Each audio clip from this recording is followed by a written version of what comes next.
नमस्कार, पवई न्यूजमध्ये आपलं सहर्ष स्वागत आहे।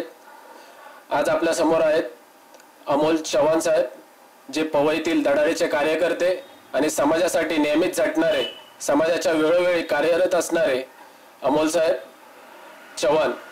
अमोल साहेब, तुमचं पवई न्यूजमध्ये सहर्ष स्वागत आहे। धन्यवाद। तुम्हाला पहिला प्रश्न हा असेल, तुम्ही बीजेपीचा राजीनामा का दिलात सर? बीजेपीचा राजीनामा याकरता दिला की मला उद्धवजींचं समर्थन करायचं आहे आणि उद्धवजींना मला साथ द्यायची आहे। आज महाराष्ट्र खूप संकटात आहे आणि दिल्लीमध्ये मराठी माणसाचा आवाज बुलंद झाला पाहिजे, यासाठी महाराष्ट्रातून, मुंबईतून मराठी माणसं आणि मराठी माणसांचं महाराष्ट्राचं प्रतिनिधित्व करतील अशी माणसं गेली पाहिजेत दिल्लीमध्ये, त्यांच्या समर्थनासाठी म्हणून मी राजीनामा दिला। सर, जसं तुम्ही म्हटलात की उद्धव साहेब ठाकरे यांना तुम्हाला समर्थन करायचंय, पण यापूर्वी तुम्ही जर शिवसेनेत होतात तर आता तुम्ही बीजेपीचा राजीनामा देऊन पुन्हा शिवसेनेत उद्धव साहेब ठाकरे यांना समर्थन का करताय सर? नाही, पूर्वी मी राजीनामा दिला, काही गोष्टी घडल्यात, सगळ्याच गोष्टी मला जाहीर सांगता येणार नाही, कारण गोष्ट अशी असते की शेवटी दातही आपलेच आहेत आणि ओठही आपले आहेत, आणि काही माणसांमुळे होतात गोष्टी घडतात, काही नाराजी झाली होती, आपसातले मतभेद असतील, आणि स्थानिक पातळीवर स्पष्टच सांगावं होतं काही गटबाजीमुळे मला हा निर्णय घ्यावा लागलेला।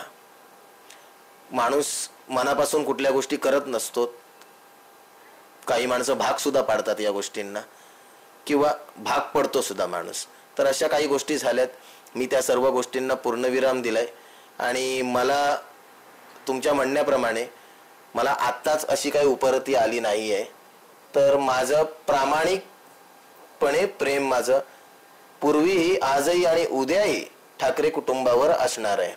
काही क्षुल्लक माणसांमुळे मला हा निर्णय घ्यावा लागलेला, पण त्या गोष्टी सोडून मला आता कुठलंही राजकारण नाही करायचंय, तर मला प्रामाणिकपणे उद्धवजींच्या पाठीशी खंबीरपणे उभं राहायचंय, कारण ही वेळ आहे की उद्धवजींच्या पाठीशी उभं राहणं माझीच नव्हे तर प्रत्येक मराठी माणसाची, महाराष्ट्रातल्या, मुंबईतल्या प्रत्येक मुंबईकराची ही गरज आहे, कारण ही आजची ही अटीतटीचा महाराष्ट्र, मुंबईवर हा प्रसंग आहे। शिवसेना मुंबईसाठी हवी आहे, आणि शिवसेना हाच मुंबईचा प्राण आणि श्वास आहे।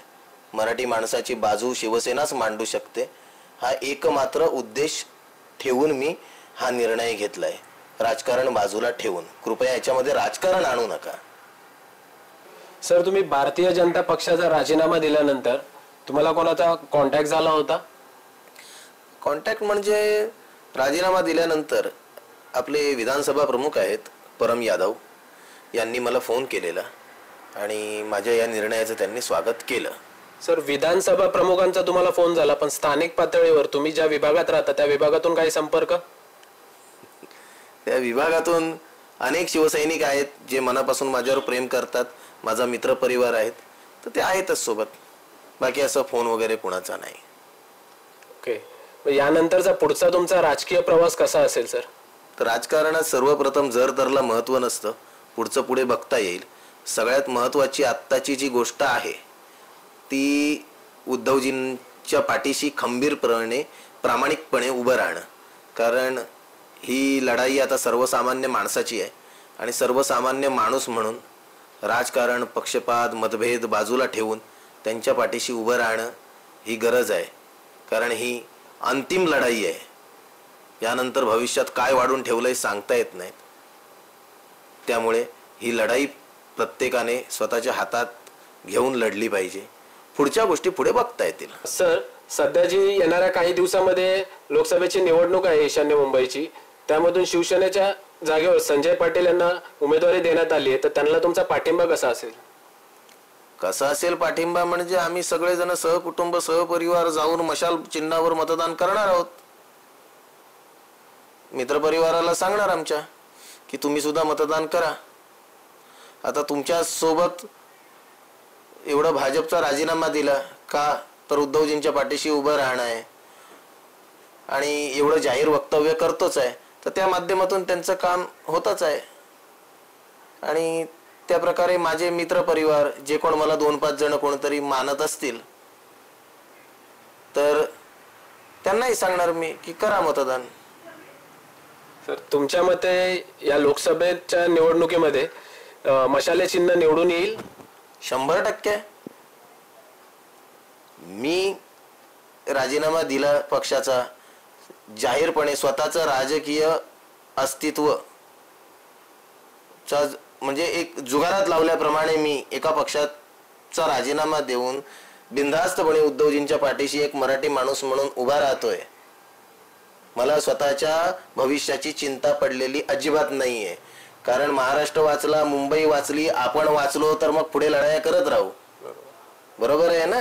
तर त्याच प्रकारे सगळी मराठी माणसं त्यांच्या पाठीशी उभी आहेत आता, आणि राहावंच लागणार उभं त्यांना. कारण आपलं महाराष्ट्र हे आपलं कुटुंब आहे. उद्धवजी कुटुंब प्रमुख आहेत, तर कुटुंब प्रमुखाच्या पाठी उभं राहायला पाहिजे सगळ्यांनी, न राहून सांगताय कोणाला. धन्यवाद अमोल चव्हाण साहेब, तुम्ही आमच्या पवई न्यूज मध्ये सहभागी झाल्याबद्दल. तर जर आपण आता बघितलं, अमोल चव्हाण यांनी भारतीय जनता पक्षाचा राजीनामा देऊन समाजासाठी लढण्याचा जो निर्णय घेतलाय आणि उद्धव ठाकरे साहेब यांना दिल्लीच्या व्यासपीठावर म्हणजे दिल्लीच्या खुर्चीवर बसवण्याचा जो ठामपणे निर्णय घेतलेला आहे तो त्यांचा पूर्ण होईल का, आणि अमोल चव्हाण यांनी जो निर्णय घेतलेला आहे तो सफल होईल का, हे आपण बघणारच आहोत. आणि त्यांचे पुढील या निवडणुकीत कारकीर्द काय असेल ते लवकरच आपण बघू. मी प्रतीक कांबळे, धन्यवाद.